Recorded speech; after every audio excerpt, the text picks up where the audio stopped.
Bom, pessoal, hoje a gente vai falar sobre a ação monitória, tá? Ação monitória.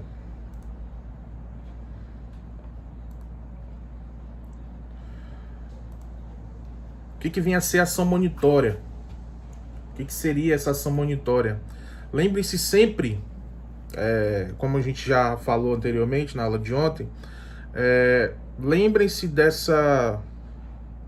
formas de cobrança existentes dentro do código, tá?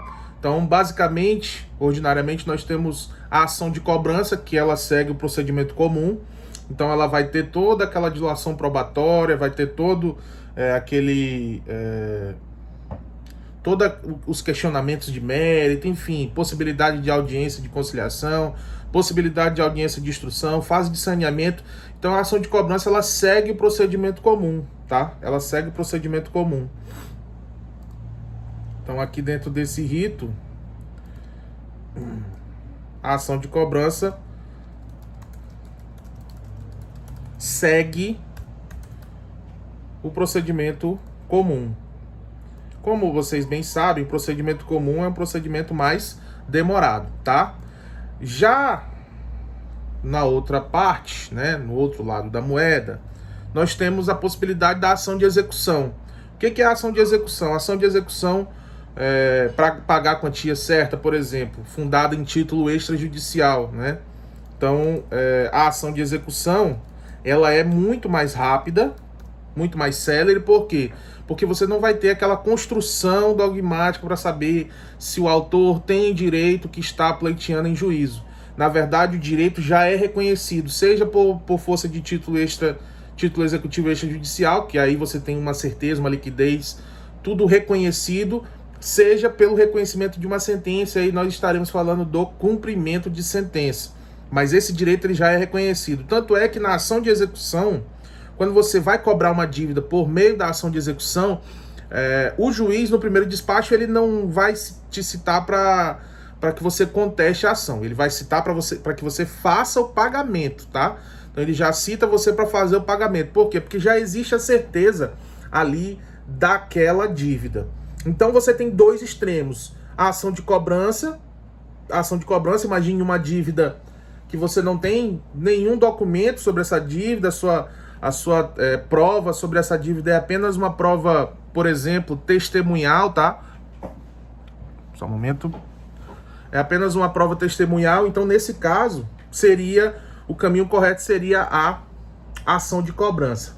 Do outro lado da moeda, você tem a ação de execução, que aí você tem já um título executivo reconhecido pela lei e você vai cobrar ele.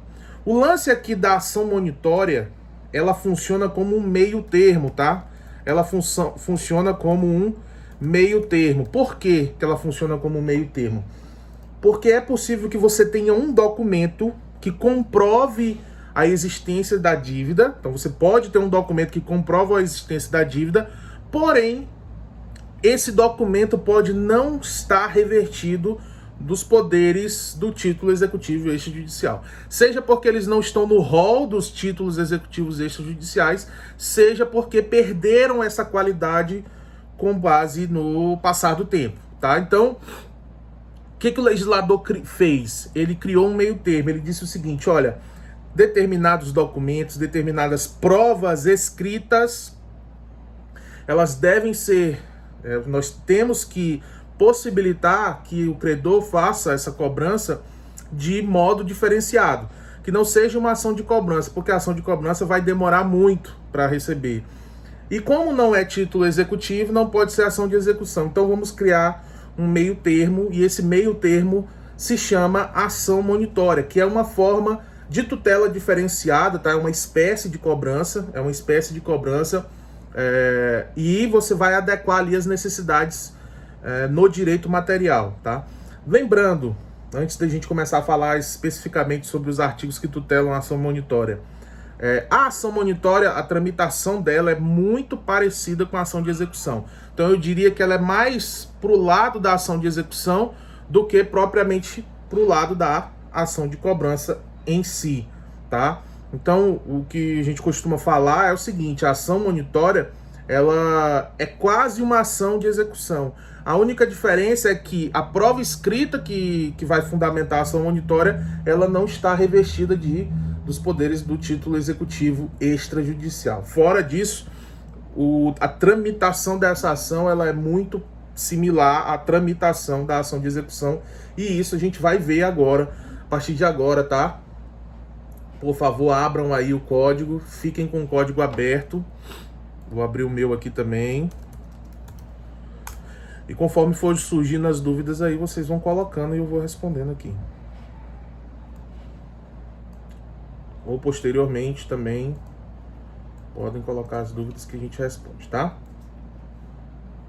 Deixa eu ver aqui. Artigo 700, tá?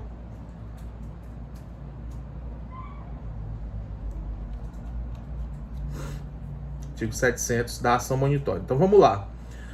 O artigo 700, ele vai dizer o seguinte: a ação monitória pode ser proposta por aquele que afirmar com base em prova escrita, sem eficácia de título executivo, ter o direito de exigir do devedor capaz. Aí ele traz os 3 incisos aí, né? Inciso 1, pagamento de quantia em dinheiro. Inciso 2, a entrega da coisa fungível ou infungível, ou de bem móvel ou imóvel. Inciso 3, a de implemento de obrigação de fazer ou de não fazer. Basicamente segue ali o mesmo sistema do processo de execução. Você tem a execução para a obrigação de fazer, não fazer, entregar coisa que não dinheiro e a ação aí de pagar a quantia, tá? Então segue basicamente o mesmo rito, só que a prova escrita dessas obrigações ela não tem eficácia. Não tem eficácia aí de título executivo, certo?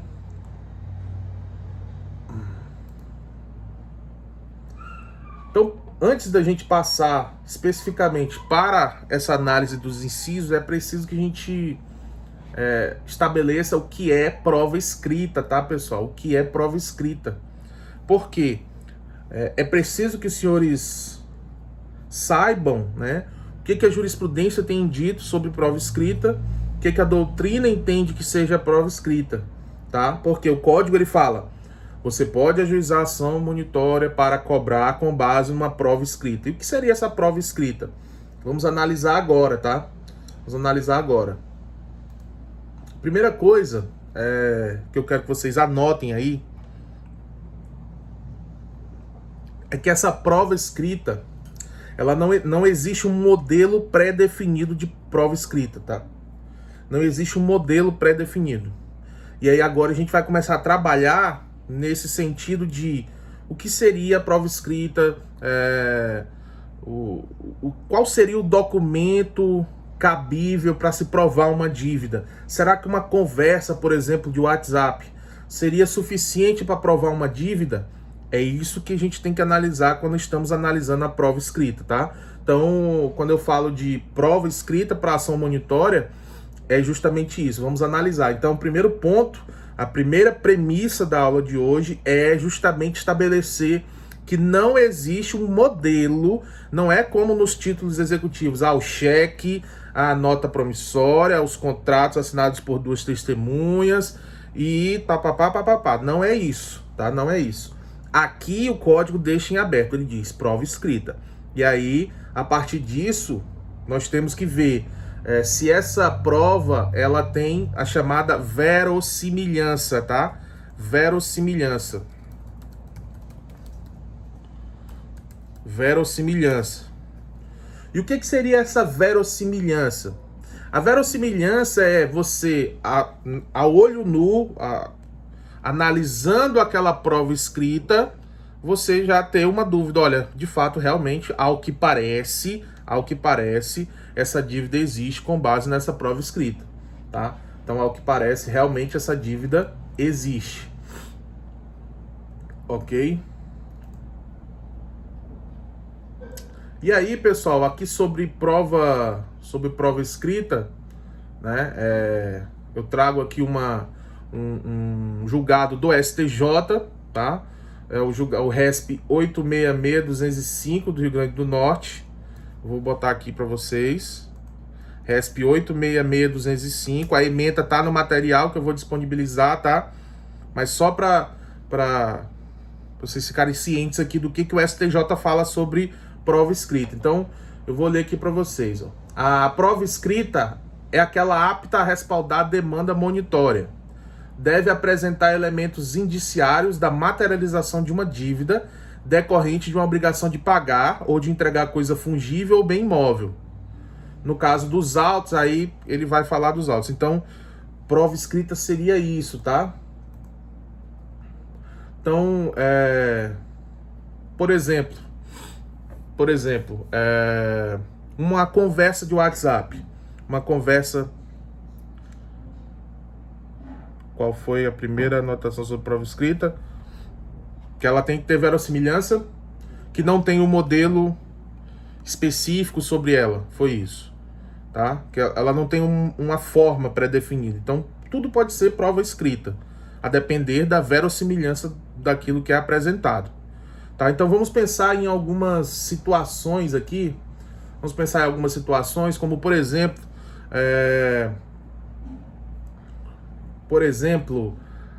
uma conversa de WhatsApp. Será que uma conversa de WhatsApp é suficiente para você provar a existência de uma dívida? O cara fica te cobrando, cadê o dinheiro que eu te emprestei? Por que você não me pagou e tal? Será que isso seria uma prova escrita? Os prints do WhatsApp? Ora, vejam bem, a meu ver, né, no meu entendimento, é possível que você utilize prints de WhatsApp como prova escrita a fundamentar a ação monitória. Mas, para que esse print tenha valor de prova, para que esse print de WhatsApp tenha valor de prova, seria necessário, então, a confecção de uma ata notarial. O que é a ata notarial? Você vai pegar essa conversa de WhatsApp, vai levar até o cartório, o tabelião vai, então, você vai imprimir essa conversa, e o tabelião vai dar fé pública, ele vai atestar que aquela conversa ela é verdadeira. O simples fato de um print de WhatsApp não vai ser suficiente para comprovar a existência de uma prova escrita. E isso vale não só para a prova escrita na ação monitória, tá, pessoal? Qualquer meio de prova que envolva print tem que ser feito através de ata notarial.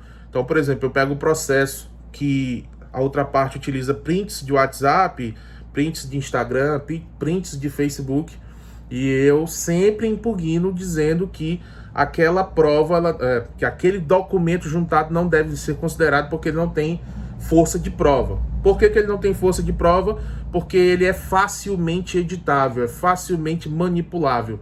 E para que você tenha certeza que aquele documento não foi manipulado, a ata notarial serve justamente para isso. Para comprovar para o judiciário que o tabelião deu fé pública naquele documento e que ele não foi alterado, tá? Então, ele pode muito bem ser. Aí, outras situações que o STJ tem dito que não é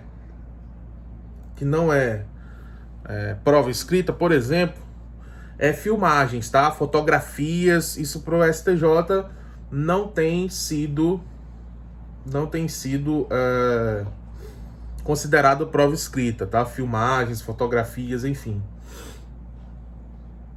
Aí, uma outra situação aqui é se o documento, essa prova escrita deveria ser uma prova escrita única, né? Um único documento ou pode ser um conjunto de documentos, tá? Então, bem tranquilo também aqui, pode ser um conjunto de documentos desde que eles tenham verossimilhança, tá? Então, pode haver mais de um documento que vá fundamentar a ação monitória. Lembrando que quando o juiz faz essa primeira análise, da prova escrita, e aí ele perceber que preenche os requisitos da prova escrita, ele já vai fazer um mandado monitório para que o devedor realize o pagamento, tá? Para que o devedor realize o pagamento. Aí, pessoal, vem o parágrafo 1º e diz o seguinte: a prova escrita pode consistir em prova oral documentada, produzida antecipadamente nos termos do artigo 381. Creio eu que vocês já devem ter estudado lá quando falaram de procedimento comum, né? Petição inicial e tal, lá na parte de teoria das provas, nós temos a possibilidade aqui do artigo 381, que nada mais é do que a produção antecipada da prova, tá? Então, veja bem, imagine que você tem uma dívida, você tem um crédito, né? Alguém está te devendo. Aí você sabe que se você ajuizar a ação de cobrança, o tempo para você conseguir receber, até porque ele vai se dividir em duas fases, a fase de conhecimento e a fase de execução, de cumprimento de sentença. Então você quer ajuizar a ação monitória, mas o seu único meio de prova é a prova testemunhal. E aí, vai ser obrigado a ajuizar a ação monitória? Não necessariamente, tá? Não necessariamente. Por quê? Porque você pode utilizar o procedimento de produção antecipada da prova. Está previsto no artigo 381. O que é a produção antecipada da prova? Vou apenas resumir, porque vocês já estudaram sobre isso quando estavam estudando lá procedimento comum, tá? E a teoria das provas. A produção antecipada da prova é a possibilidade de você produzir essa prova antes da existência do processo. Então você vai produzir a prova para ter a certeza se aquele processo é cabível, se é plausível ou não, tá? E aí, o que o parágrafo 1º diz? Olha, se você quiser ajuizar a ação monitória por meio de prova oral, ok, pode até fazer. Porém, você vai ter que utilizar o procedimento do artigo 381, ou seja, eu abro a produção antecipada de prova, que é um processo à parte, tá? Um processo que é bem rápido, inclusive, em 2 meses ou até menos, às vezes você já resolve esse processo, que é apenas para produzir a prova, para você pegar essa prova e levar para o processo principal. Então, você tem lá a testemunha, 2 testemunhas que atestam que o camarada está me devendo, tá? O Joãozinho está me devendo. Então, o Joãozinho está me devendo, eu tenho as testemunhas de que ele está me devendo, mas não tenho nenhum documento que comprove que ele está me devendo. Aí vem as testemunhas. Para evitar que eu tenha que ajuizar a ação de cobrança, que aí eu vou ganhar 3, 4 anos se eu fizer isso, pelo menos aqui na nossa realidade é assim, uma ação de cobrança, a depender da situação, você vai levar 4, 5 anos para conseguir finalizar ela, isso se não tiver muitos recursos, tá? Na ação monitória não, na ação monitória em 1 ano, provavelmente você consegue resolver tudo já. Então, o que eu vou fazer? Eu vou abrir um procedimento de produção antecipada de prova, vou pegar minhas testemunhas, vou levar para o juiz, eu vou dizer assim, seu juiz, aqui está minhas testemunhas referente a essa dívida, eu só quero que elas atestem que eu sou o credor do Joãozinho, que o Joãozinho está me devendo 200 mil reais, enfim, basicamente assim. O juiz vai ouvir essas testemunhas, vai reduzir a termo, então você vai ter um documento ali referente a esse depoimento, e esse documento vai servir, então, para que eu possa utilizar como prova oral documentada. Então, eu vou pegar a prova produzida na produção antecipada de prova e vou utilizar essa prova para poder ajuizar a ação monitória, tá? Então, vejam, senhores, que são situações que às vezes você ouve e você diz não tem solução, tem que ser ação de cobrança.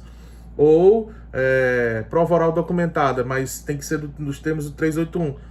Então, basta você ter um pouquinho de paciência, de estudar, que sempre tem solução para as coisas, tá? Aí, o parágrafo 2º diz o seguinte, aqui já falando de requisitos da petição inicial. Na petição inicial, incumbe ao autor explicitar conforme o caso. Inciso 1, a importância devida, instruindo-a com memória de cálculo. Da mesma forma que acontece no processo de execução, tá?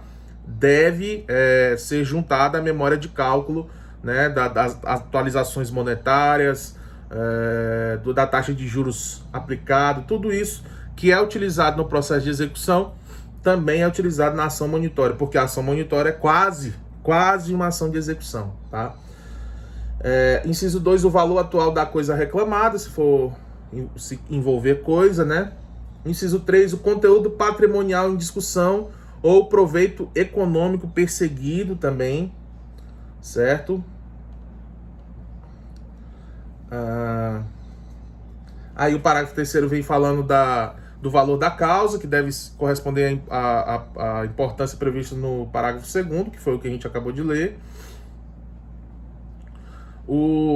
Aí o parágrafo 4º vem falando que a petição inicial será indeferida se não atendidos os dispostos no parágrafo 2º, que é o que a gente acabou de ler. Então o parágrafo 2º, ele traz os requisitos da petição inicial, tá, pessoal?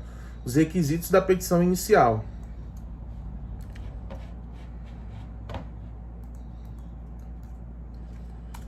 Eis o parágrafo 2º aqui no chat para vocês. O parágrafo 5º, ele fala o seguinte: havendo dúvida quanto à idoneidade da prova documental apresentada pelo autor, o juiz intimá-lo-á para, querendo emendar a petição inicial, adaptando-a ao procedimento comum. Então vejam só. Vou colocar o parágrafo 5º aqui também, tá? Prestem bastante atenção, porque isso aqui é muito importante, tá? Imagine o seguinte, imagine que você iniciou o processo como ação monitória. Então você tem uma prova documental lá. Vamos supor que você tenha uma gravação, tá? Uma filmagem e fotografias que, em tese, comprovam que você tem crédito em relação àquela pessoa. Se o juiz não se convencer que esse documento apresentado ele é considerado prova escrita que possa fundar aí a ação monitória, o próprio juiz pode intimar o autor para que ele emende a inicial para transformar ela em procedimento comum. O que seria isso na prática, pessoal? O que seria isso na prática? Na prática seria assim, ó, preste atenção. Ajuizei a ação monitória, tá? Ajuizei a ação monitória, estou cobrando uma dívida. Beleza. Aí, o juiz entende que eu não quero ir para ação de cobrança, porque eu sei que a ação de cobrança demora muito. Então, eu arrisco a ação monitória. Aí o juiz entende que aquela ação, a prova escrita que eu juntei não é suficiente. Ele não considera aquela prova documental uma prova escrita suficiente para poder fundar aí, para poder servir como base para a ação monitória. O que ele vai fazer? Ele não vai extinguir o processo, tá? Ele não vai extinguir o processo. Ele vai pedir que eu emende a inicial para que eu adapte a inicial ao procedimento comum. O que seria isso? Para que eu transforme a ação monitória em ação de cobrança, tá? Para que eu transforme a ação monitória em ação de cobrança. Certo? Diga.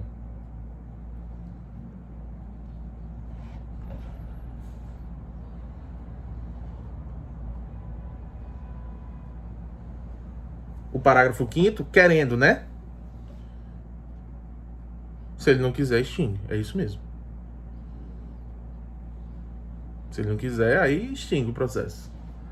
Tá? Então, muito cuidado em relação a isso. Parágrafo 6º fala que é admissível a ação monitória contra a fazenda pública.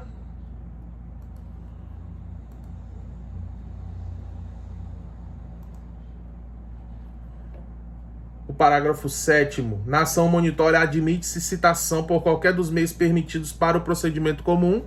Tá? Então, a citação na ação monitória é tranquilo. O 701 fala o seguinte: sendo evidente o direito do autor, o juiz deferirá a expedição de mandado de pagamento, tá? De entrega de coisa ou para execução de obrigação de fazer ou não fazer, concedendo ao réu prazo de 15 dias para o cumprimento e o pagamento de honorários advocatícios de 5% do valor atribuído à causa. Então, cuidado, tá? Cuidado aqui, principalmente em relação aos honorários. Por quê? Se vocês lembram ainda da porcentagem no processo de execução, vocês vão lembrar que é 10%, né? E aqui na monitória, os honorários são de 5%, tá? 5%. O parágrafo 1º do 701, o réu será isento do pagamento de custos processuais se cumprir o mandado no prazo, né? Que é aquela benesse que você ganha se você recebe e faz o pagamento voluntário. E aí você fica isento de pagar as custas. Parágrafo 2º, constituir-se-á de pleno direito o título executivo judicial, independentemente de qualquer formalidade, se não realizado o pagamento e não apresentados embargos previstos no artigo 702, observando-se no que couber o título 2 do livro 1 da parte especial. Então, vamos por partes aqui, tá? Você tem um mandado monitório. Esse mandado monitório, se ele não for feito o pagamento, ele se transforma em uma execução. Simples assim, tá? Se o juiz manda pagar, tá? Você tem ali, ó, eu tenho aqui, eu vou fazer aqui uma linha do tempo para vocês. Deixa eu puxar uma linha aqui, torta, né, como sempre. Aí eu tenho aqui a petição inicial, né, ação monitória.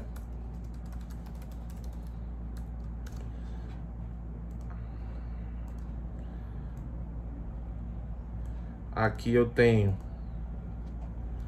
mandado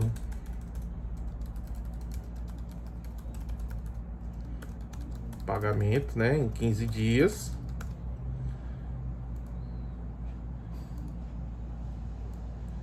Aí eu posso ter o chamado embargos. A ação monitória, que é o mesmo embargo, segue praticamente o mesmo rito aí dos embargos da execução, tá? Os embargos da ação monitória. Se não há os embargos, então aqui, neste ponto aqui, dos embargos, se não é apresentado os embargos, eu tenho a possibilidade, então, de transformação em título executivo. O que isso significa?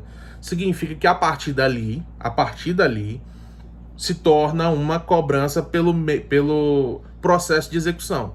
Ou seja, ele não pagou, ele vai pegar multa de 10%, e aí vai começar a penhora, aí vai começar os atos de expropriação, alienação, enfim, tá? Então, o marco final aqui é o prazo dos embargos à ação monitória. Se não for apresentado os embargos da ação monitória, aí sim, Lohana, aí vai pagar custas, aí os honorários vão ser com base no processo de execução, aí vai ter a multa de 10%, aí vai ter atualização monetária, enfim, vai ter a penhora, aí vai ter Passenjude, Renajude, Infojude, medidas atípicas e o que for necessário para a efetivação, né, para conseguir a satisfação do crédito. Aí corre os efeitos da execução. Aí você vai ter os efeitos da execução. Esse é o marco, aí o marco final aí, tá?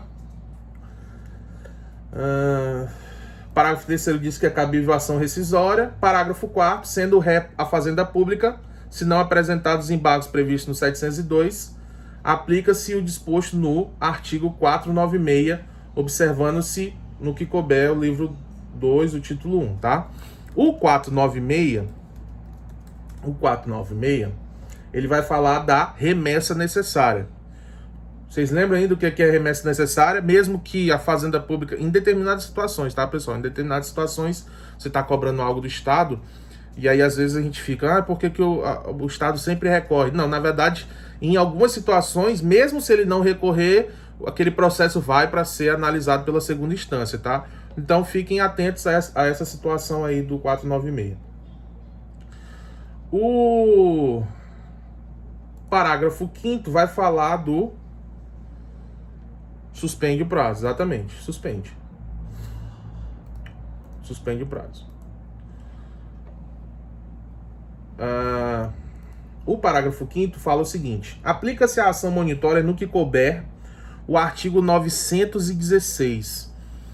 Muita atenção, tá, pro artigo 916. Por quê? Só um momento. O artigo 916 é o que nós chamamos de parcelamento compulsório, tá? Então, se alguém lhe perguntar, é possível parcelar uma dívida de forma obrigatória, sem necessidade do réu concordar? Resposta: é possível sim. No processo de execução, é possível. E no processo de ação monitória também é possível. Só não é possível esse parcelamento obrigatório no caso do cumprimento de sentença, tá? No caso do cumprimento de sentença, você não pode fazer o parcelamento do 916. Fora isso, no processo de execução para pagar quantia ou na própria ação monitória, você pode fazer esse parcelamento do 916. E como funciona o parcelamento do 916?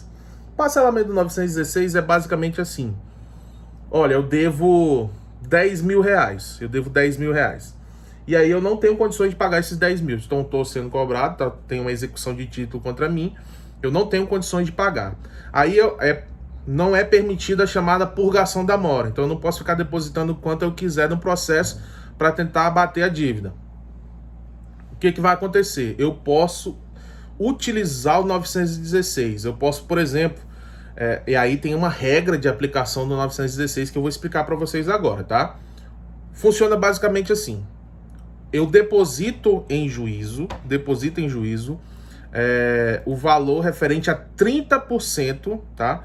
Valor referente a 30% da minha dívida, tá? Então, deposito em juízo 30% da dívida. E aí eu vou poder parcelar a dívida em até 6 vezes, tá? Rebeca, 6 vezes, não é 3 não, 6 vezes, tá? Vou poder parcelar a minha dívida em até 6 vezes, certo? Lembrando que eu tenho que, nesse pagamento, acrescentar custos e honorários, tá? Mas aí eu deposito os 30% em juízo e aí eu vou poder parcelar o restante em até 6 vezes sem a anuência do réu. O réu vai ficar puto, ele quer receber o dinheiro logo, né? Mas, como tá no código, eu vou poder utilizar ali tranquilamente, tá? Do 916. Então fiquem ligados aí nessa regra do 916, porque ela é muito interessante, né? Eu, quando eu advogo para o réu e ele tá ali no processo de execução, sempre oriento e coloco à disposição a regra do 916, justamente pelo fato de que em processo de execução é muito difícil você conseguir se livrar do pagamento da dívida, né? O artigo 702 diz o seguinte: independentemente de prévia segurança do juízo, o réu poderá opor nos próprios autos, no prazo previsto no artigo 701, 15 dias, embargos à ação monitória. 2 situações aqui. Primeiro, não precisa garantir o juízo, ou seja, você não precisa depositar o valor, né? Isso aí já o novo CPC já meio que eliminou essa garantia do juízo. Existe até uma discussão em relação à execução fiscal, né? Se os embargos da execução fiscal você teria que fazer garantia do juiz, mas é uma discussão doutrinária, enfim. Mas dentro do sistema processual do CPC, essa questão de garantir o juízo, você tem que depositar o dinheiro, o valor para poder embargar, isso não existe mais. Então, não tem garantia do juízo nos embargos da ação monitória. Nos próprios autos, tá? Muito cuidado com isso, muito cuidado. Por isso que eu coloquei aqui, ó, na nossa linha do tempo, que os embargos da ação monitória são feitos nos próprios autos. Então você não vai fazer isso em autos apartados, tá? Não vai fazer em autos apartados. Muito cuidado com isso, tá? Parágrafo 1º vai, então, aí agora começa o procedimento de defesa na ação monitória. Os embargos podem se fundar em matéria passível de alegação como defesa no procedimento comum. Eu vou ler o restante e depois a gente comenta. Parágrafo 2º. Quando o réu alegar que o autor pleiteia quantia superior à devida, cumprir-lhe-á declarar de imediato o valor que entende correto, apresentando demonstrativo discriminado e atualizado da dívida. Aí vem o parágrafo 3º e fala: não apontando o valor correto ou não apresentando demonstrativo, os embargos serão liminarmente rejeitados, se esse for o seu único fundamento. E se houver outro fundamento, os embargos serão processados, mas o juiz deixará de examinar a alegação de excesso. Então, cuidado, tá? O próprio código exige que, dentro dos embargos, se você está alegando excesso, na ação monitória, né, que seria excesso na execução lá no processo de execução, é quase isso. Você tem que demonstrar nos embargos, por meio de cálculo, tem que ter o cálculozinho lá na petição ou em anexo à petição, enfim, tanto faz. Tem que ter o valor que você entende correto em relação aos embargos à ação monitória, certo? Parágrafo 5º, o autor vai ser intimado para responder o embargo no prazo de 15 dias. Então, o réu opõe embargos à ação monitória, contraditório, né? Você vai então vai chamar o autor para se manifestar. Parágrafo 7º. A critério do juiz, os embargos serão autuados em apartado, se parciais, constituindo-se de pleno direito o título executivo judicial em relação à parcela incontrovérsia. O que esse parágrafo 7º quer dizer? Quer dizer o seguinte: como eu disse, os embargos à ação monitória, eles vão ser protocolados dentro do processo principal. Aí você imagina o seguinte: a dívida é de 100 mil, tá? A dívida é de 100 mil. Aí vem o réu e diz assim: não, peraí, eu reconheço. Vem o réu nos embargos à ação monitória e diz assim: eu reconheço a dívida de 50 mil, tá? Eu não reconheço os outros 50, eu só reconheço esses 50 mil. E o autor está me cobrando 100, mas não é 100, é 50. Isso significa que os 50 mil é o que nós chamamos de verba incontroversa, tá? É o valor incontroverso. O que é valor incontroverso? É aquele valor que não tem controvérsia alguma, que tanto o autor quanto o réu concordam. Então, em relação a 50 mil reais, autor e réu concordam que, de fato, existe a dívida. Logo, o que o juiz pode fazer? E aí o parágrafo 7º diz que é a critério do juiz. O juiz pode pegar esses embargos, tirar eles do processo, tá? Colocar eles em apartado. E aí, dentro do processo de ação monitória, corre só os 50 mil. Porque os 50 mil já é incontroverso, Então, ele já vai fazer o réu pagar esses 50 mil que ele diz que deve, que ele confessa que deve. Os outros 50 mil, que é a verba incontroversa, ele vai decidir quando decidir os embargos à monitória. Deu para entender aí, pessoal? Ou vocês viajaram? Conseguiram entender o raciocínio sobre verba incontroversa? Beleza, então vamos continuar. Show, então vamos continuar. O parágrafo 9º, cabe apelação contra a sentença que acolhe ou rejeita os embargos. Então não é agravo de instrumento, tá? É a apelação. Isso é bom de perguntar, hein, na prova. Qual é o recurso cabível contra a sentença que acolhe ou rejeita o embargo, seja em prova subjetiva, mas muito mais para prova objetiva, né? Muito mais para prova objetiva. Parágrafo 10º, o juiz condenará o autor de ação monitória proposta indevidamente e de má-fé ao pagamento em favor do réu de multa de até 10% sobre o valor da causa. Isso, apelação, anota aí. Apelação. Tanto a que acolhe quanto a que rejeita. Aí nós temos a multa, tá, de 10% sobre o valor da causa, se tiver litigância de má-fé. E o parágrafo 11º, o juiz condenará o réu que de má-fé opuser embargos à ação monitória ao pagamento de multa de até 10% sobre o valor atribuído à causa em favor do autor.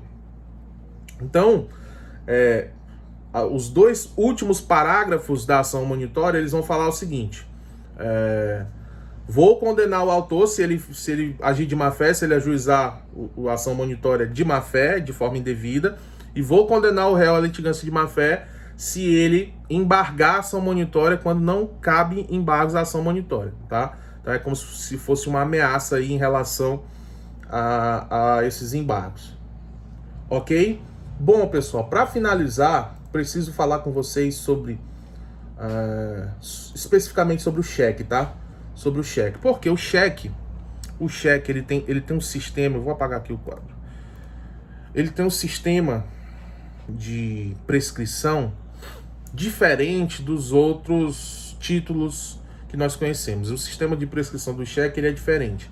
E toda vez que você vê a ação monitória na prática, provavelmente essa ação monitória ela vai ser uma ação monitória de um cheque, tá? De um cheque. Antes disso, vejam como uma prova escrita pode ser qualquer documento, tá? Vamos voltar um pouco à prova escrita. A gente falou sobre o procedimento, agora a gente volta um pouco sobre a prova escrita. Até mesmo o caderninho da venda da esquina que você faz lá, que assina todo dia, pega pão, pega água, fiado, aí você assina no caderninho, aquele caderninho que tem os o arame mesmo, né? De arame, aquela coisa horrível, R$2, aquele caderninho mesmo, horrível. Você assina lá, o véizinho da esquina vai e coloca, tu te vende fiado. Se bem que hoje em dia quase ninguém tá vendendo fiado, né? Mas vamos supor que ele venda fiado, aí você coloca a sua assinatura. Esse documento é uma prova escrita, tá? Que pode fundamentar a ação monitória, para vocês verem como funciona essa questão da prova escrita. E aí, sobre o cheque ele tem lei própria, tá? É a lei 7.357 de 85, e ele é uma cambial, ele é um título executivo extrajudicial, porém ele tem duas fases aqui ele tem duas prescrições, tá, pessoal? Literalmente ele tem duas prescrições. Então, deixa eu colocar aqui, cheque, tá? Então, nós temos o momento 1 e o momento 2. O momento 1, o cheque é título executivo extrajudicial. Porém, ele prescreve, tá? A prescrição do cheque é de 6 meses. 6 meses, tá? Então a prescrição do cheque é de 6 meses. Lembrem-se disso, tá? Lembrem-se disso. Prescrição do cheque, 6 meses. 6 meses. Só que o que prescreve aqui não é o cheque em si, não é o título em si. O que vai prescrever é a qualidade de título executivo extrajudicial, tá? Então a prescrição aqui, o cheque perde a qualidade de título executivo extrajudicial. Então o cheque perde a qualidade de título executivo extrajudicial. Ele perde essa qualidade. Ele não é mais título executivo extrajudicial. Não significa que você não vai mais poder cobrar o cheque, tá? O que acontece é que ele perde a qualidade. Aí vem a possibilidade da ação monitória. Porque o cheque prescrito, ele é prova escrita para o ajuizamento de ação monitória. E aí você tem cheque como prova escrita para a ação monitória, tá? Qual é o prazo de prescrição da ação monitória? Prescrição, 5 anos. 5 anos. Moral da história. O cheque, ele pode ser cobrado. Então, ele pode ser cobrado em até 5 anos e 6 meses do seu vencimento. Se for nos 6 primeiros meses, tá? Se for nos 6 primeiros meses, ação de execução. Se passou os 6 primeiros meses, começa a correr o prazo da ação monitória, que só vai começar a correr quando ele prescreve e ele se transforma em prova escrita, tá? Então, esse lapso temporal que vocês têm que ficar ligados, porque o sistema de prescrição do cheque é o mais diferente que existe. Não existe nenhum documento, nenhum direito que prescreve ou decai em 5 anos e 6 meses. Não é quebrado desse jeito. É 2 anos, é 3 anos, 4 anos, 5 anos, 10 anos, 15 anos, 20 anos, mas não 5 anos e 6 meses. Então, daí a peculiaridade do cheque, tá? Eis a peculiaridade do cheque.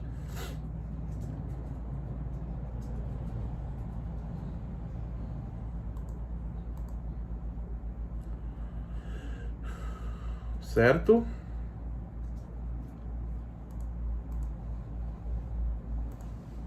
Basicamente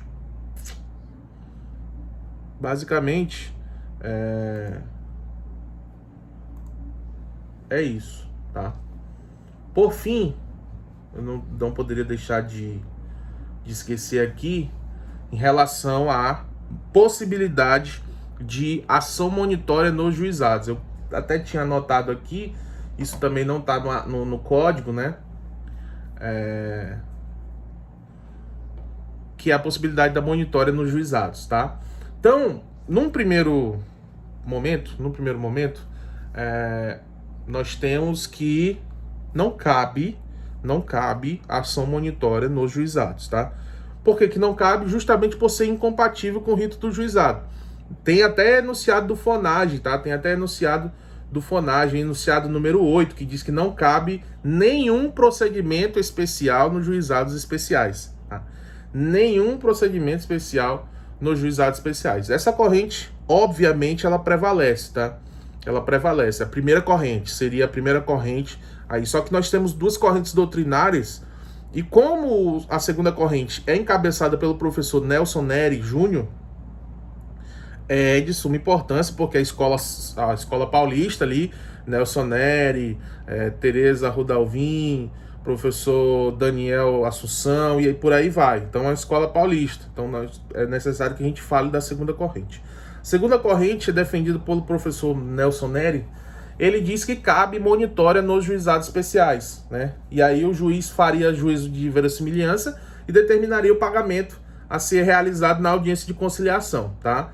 Para Nelson Neri, então, cabe monitória nos juizados especiais. Lembrando que essa corrente não é a corrente que prevalece que não cabe. Por quê? Porque não cabe procedimento especial dentro do juizado. O juizado ele é fundado em premissas da simplicidade e da não complexidade. Então, não caberia a monitória.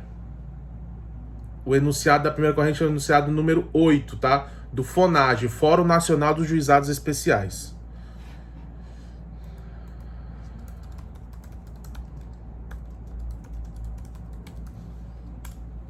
Certo, pessoal? Então é isso.